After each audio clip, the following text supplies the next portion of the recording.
가야이는 외모가 출중하고 체구도 컸고 또한 미녀가 참 많았다고 기록에 있는데 절세미녀 용녀 이야기가 있다고 들었습니다.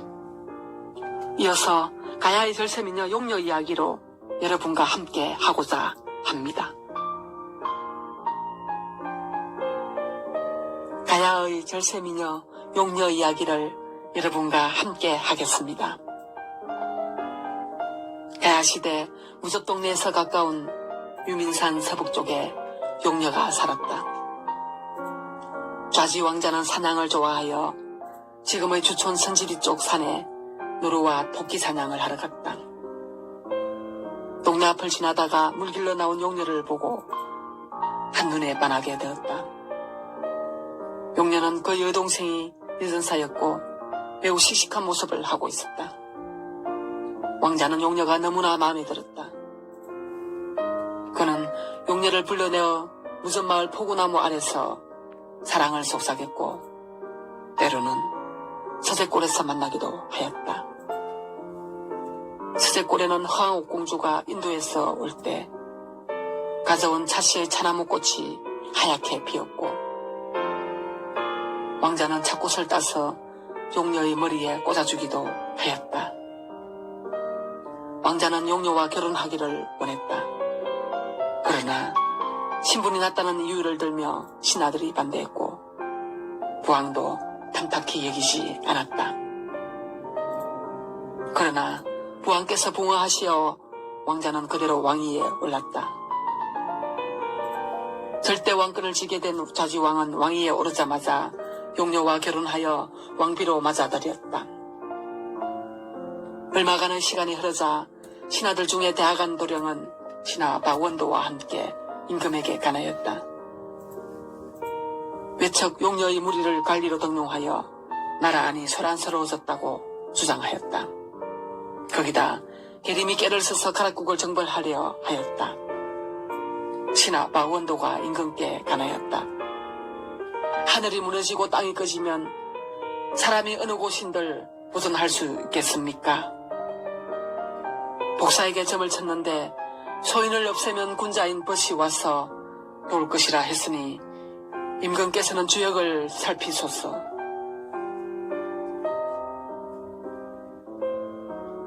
귀양을 주장하는 신하는 대학한 도령을 비롯한 실세들이었다.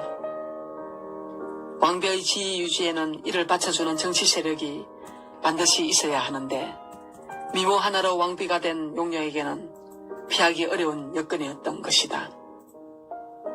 그런 가운데서도 용녀의 여동생 여전사는 신라와의 국경 분쟁에서 용감하게 싸워 조정의 칭찬을 받아 왕비에게 도움이 되기도 하였다. 그러나 신하들의 왕비 용녀에 대한 집단적 거부 반응에는 용녀가 자리를 지키는 데는 한계가 있었다. 왕은 용녀를 사랑해서나 하는 수 없이 용녀를 하산도로 기양 보내기로 하였다. 그 과정에서 왕과 용녀는 부둥켜 안고 눈물을 지었다. 왕비, 그대를 지켜주지 못해 미안하오. 용녀는 전하, 저의 물러감이 국태민함에 도움이 된다면 저 한 몸 기꺼이 시행하겠나이다 하며 울었다. 그리고 말했다. 전하, 저의 마지막 청혼이 있나이다. 떠나기 전 무전마을 포구나무에 들렸다가 가게 해주시기를. 기양 가기 전 무전마을에 들려 포구나무를 안고 왕자와의 만남을 생각하며 근처 친정집 쪽을 보며 울었다. 동네 사람들도 함께 울었다.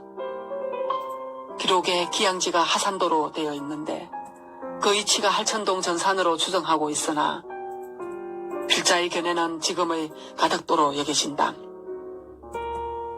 9일 자지왕은 대학한 도령의 딸 복수와 결혼하였다.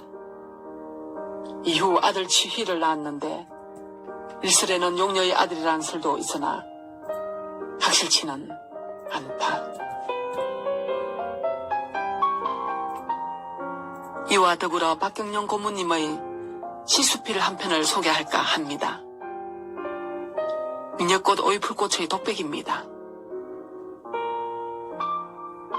너희가 미인의 고통을 아느뇨.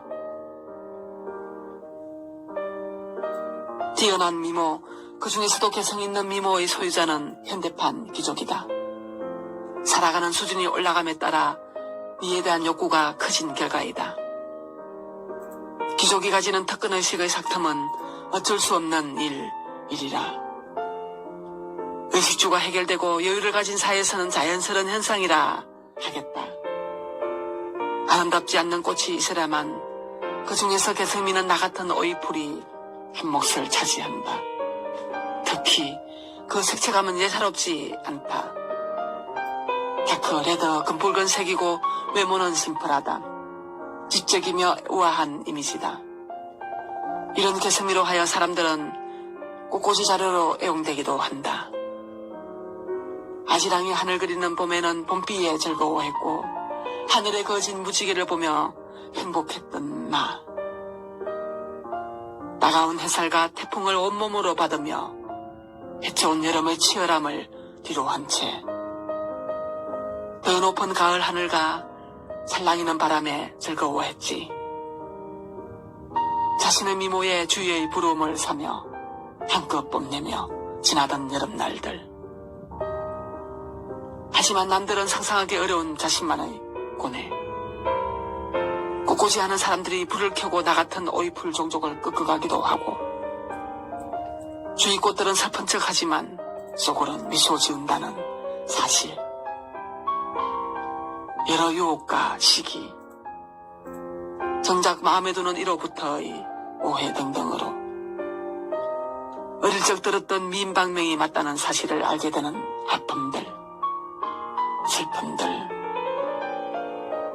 큰 부자만이 겪는 고뇌를 보통 사람들은 모르고 그걸 아는 데는 많은 세월이 걸리지.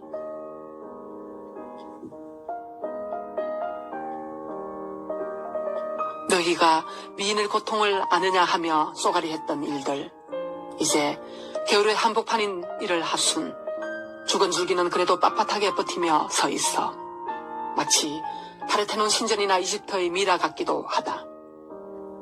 무슨 해안이 있을까? 장미가이며 단생 오이풀인 나는 땅속에 뿌리가 살아있고 새봄을 기다리고 있다. 새봄에 돋아나는 자식 뿌린 오이풀에게 전해주고픈 말이 있다. 너무 자신의 미모를 가신한 나머지 얻어지는 고통과 주위의 따돌림에 대하여 하고픈 말이 있어 다른 풀에 비해 쉽게 허물어져 땅속으로 들어가지 않고 이렇게 강인하게 뻗치고 있는 것이다. 얘야, 넌 너무 너의 외모에 취하지 말거라. 귀족의식은 남에게 미움받기 십상이란다. 주위의 다른 들꽃에도 관심을 가져야 돼. 겸손과 배려란 언제나 아름다운 거고 자신이 외롭지 않게 되는 보험 같은 거란다. 오늘도 작년의 오이풀 줄기는 굳은 자세를 하면서도 조용히 말하려 마음먹고 있습니다.